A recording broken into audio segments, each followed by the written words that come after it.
just to remind you, as I'm sure everybody knows, a quick way of dropping out of thought is to take a conscious breath, which means in and out. Conscious breath means what? Conscious breath means you observe the inflow and the outflow, not visually, but with your internal attention. Some people may put their point of observation the nostrils, but it's probably best to observe the inflow of the air, in other words, to feel it. So you feel yourself breathing. You're doing it anyway, but usually it's unconscious. If you had to remember to breathe, of course you would die very quickly. Oh, I forgot, too late.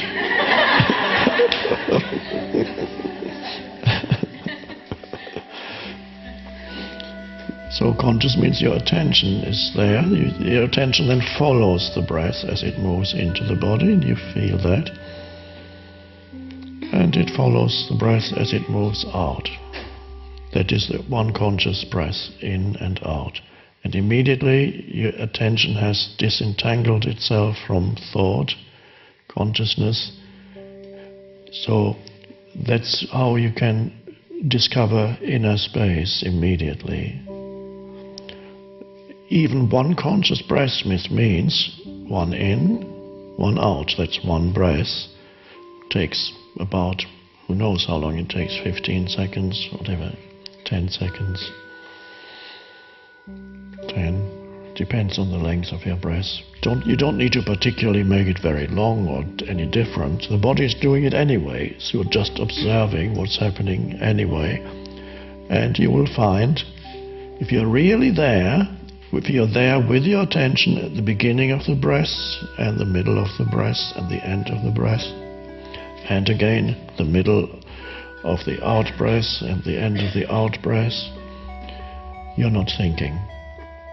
If your attention is really there, you can't think at the same time. That's why it's such a wonderful meditation tool or method. Of course, it's recommended as a meditation method. Some people practice it for an hour.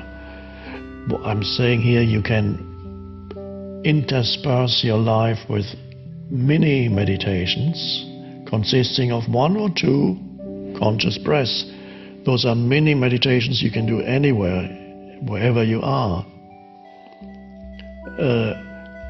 And that means every time that you do that, you're not thinking. If you're thinking, you're not observing your breath. It's as simple as that. So, and it's an interesting thing to observe that in yourself. When there is breath awareness, there's no thinking. When there's thinking, there's no breath awareness. So it's a very simple way of, especially at night when your mind is telling me you absolutely need to think about your problems now, 3 o'clock in the morning, and if you don't think about your problems now, your life is going to collapse very soon. Don't believe every thought that comes into your head, and then say, okay, let's take a conscious breath, and then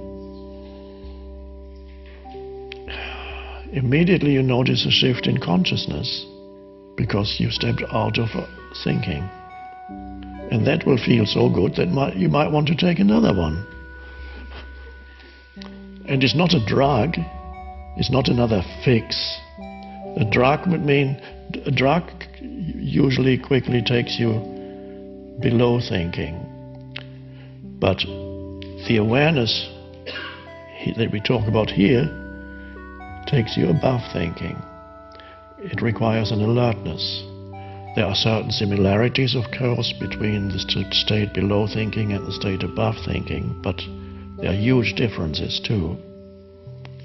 The state below thinking is the state of the, in human terms, a simpleton, a person who is so simple that his or her mind is not creating any problems yet. Just enjoying things as they come, just a little enjoy eating and drinking, and just like the Hobbit, and they're lovely, lovable creatures. They haven't got an ego yet, or just a very rudimentary ego, because they haven't been totally absorbed by thinking. So they are in a deeper state of connectedness with being than the mind-absorbed person. That's why they can perform important tasks that the more intelligent people cannot perform, because the fool, this is the traditional mythological figure of the fool, very important in different mythologies, has certain powers that the more advanced people don't have. So often the important task is given to the fool to perform, because, and this of course is not made explicit, I'm saying it now, because there's an intuitive knowing that the fool is more deeply connected with the source of life and of being. He's not totally lost in thinking yet. But you don't want to become a fool again. We're here as the awareness of thought means there's an alertness, you rise above thinking. There are some similarities. One is that you're not creating unnecessary problems anymore like the fool. But you've risen above, there's a much deeper knowing there. There's the same state of connectedness, but you've been through thinking and you're still able to use the tool of thinking without being used by it. That's an enormous step forward in evolution.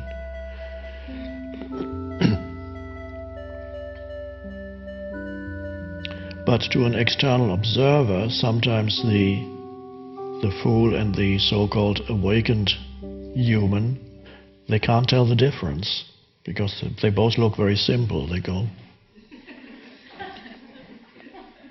And so there are stories about some Zen masters, when they had visitors, occasionally they mistook them for...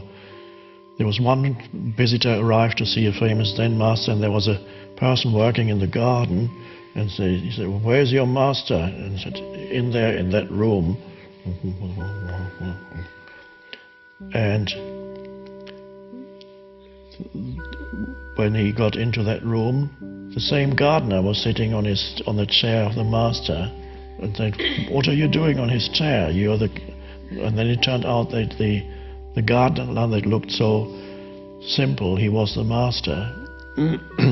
And often, a long time ago, there was this TV series about Kung Fu with David Carradine. And that was very well done because the main character was often, and that was part of the attraction of watching it, the main character was often mistaken for somebody weak and totally ineffective, because he had no ego, so he moved in a very simple, he just had a bamboo flute or something he carried with him, and he always get... And then he met these huge egos. He would visit places like Texas, where they have, the egos are even bigger than... Can be, not necessarily, but... And then the meeting of this person who took him to be a fool, and only in moments when suddenly action was required, this peaceful being would suddenly, enormous energy would flow into him, and so to defeat the evil people, whoever they were, in the particular episode, and suddenly the energy would flow through his body, and he would go...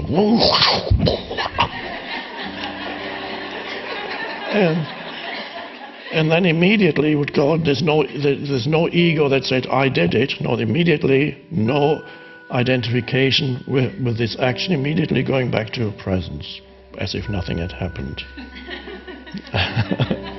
So the person who did that, the director or scriptwriter, must have had some insights into the state of egolessness.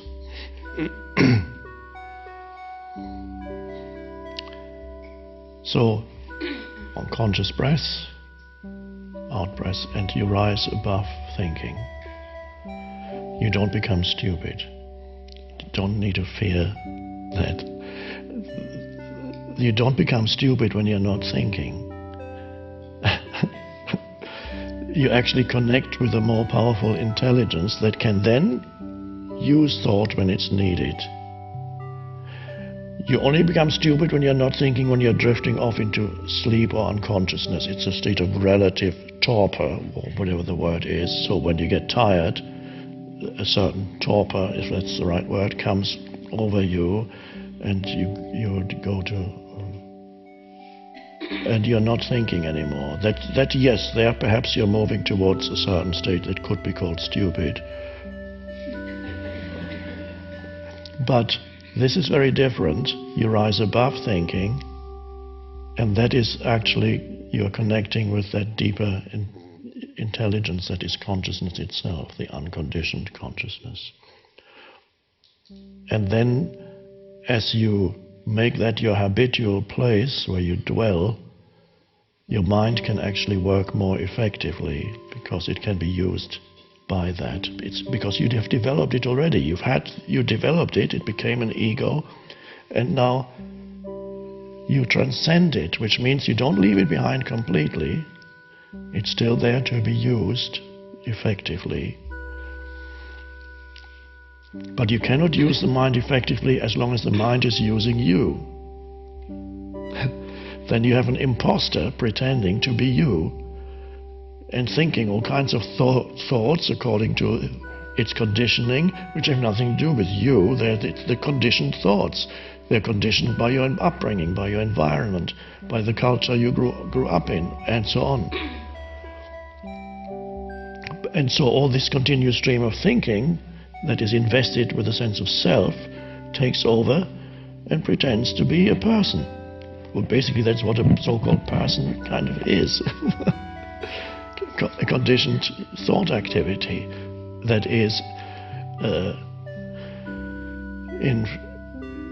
that has a sense of self in it. As the Buddha already explained all these things. And that self is an illusion. It's the same self that Jesus tells us to deny thyself, the illusory self that the Buddha said doesn't even exist. Anatta, no self.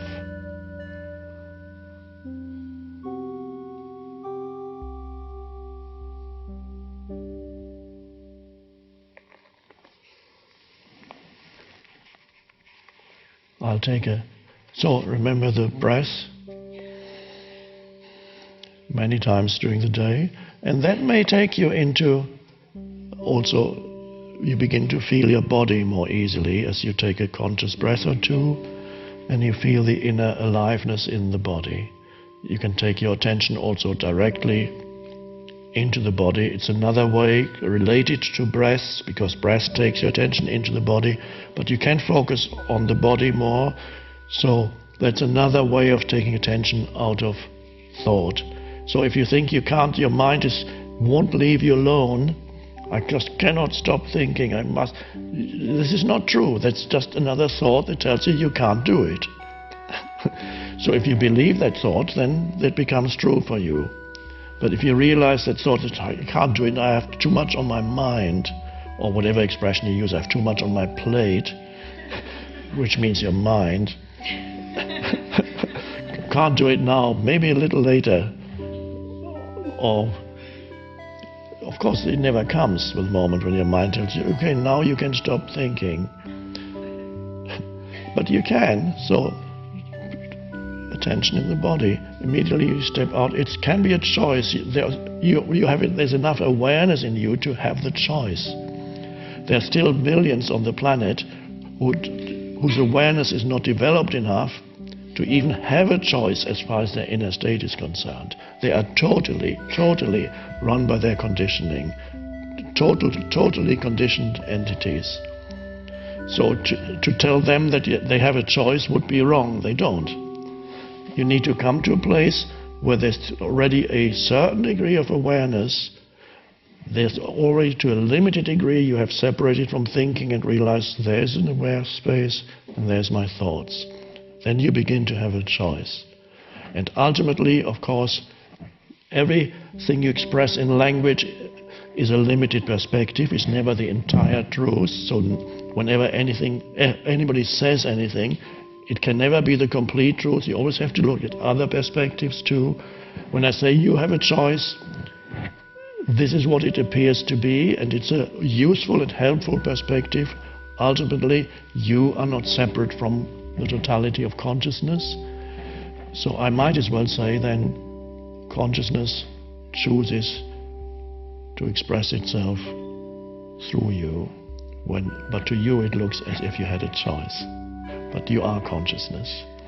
Let's not confuse it too much, because language can complicate things excessively. And don't demand an ultimate some ultimate truth to be expressed through concepts. Concepts can only point.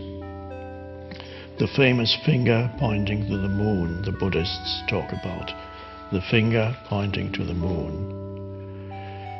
Now usually your dog will think, when you point somewhere, the dog will usually look at your finger. I've heard there are some dogs who are advanced enough to look beyond the finger. I haven't met any yet. So when you there's spiritual teaching, when you take a statement and believe in the statement rather than go to where the statement points, then that's mistaking the finger for the moon. There's still, for example, I say, the stillness is already in you, it's just covered up by mental noise. And then somebody could come and say, I believe that the stillness is already in me. I believe that completely. Yes, but have you tasted it? No, I just believe it. It's not enough. That is mistaking the finger for the moon.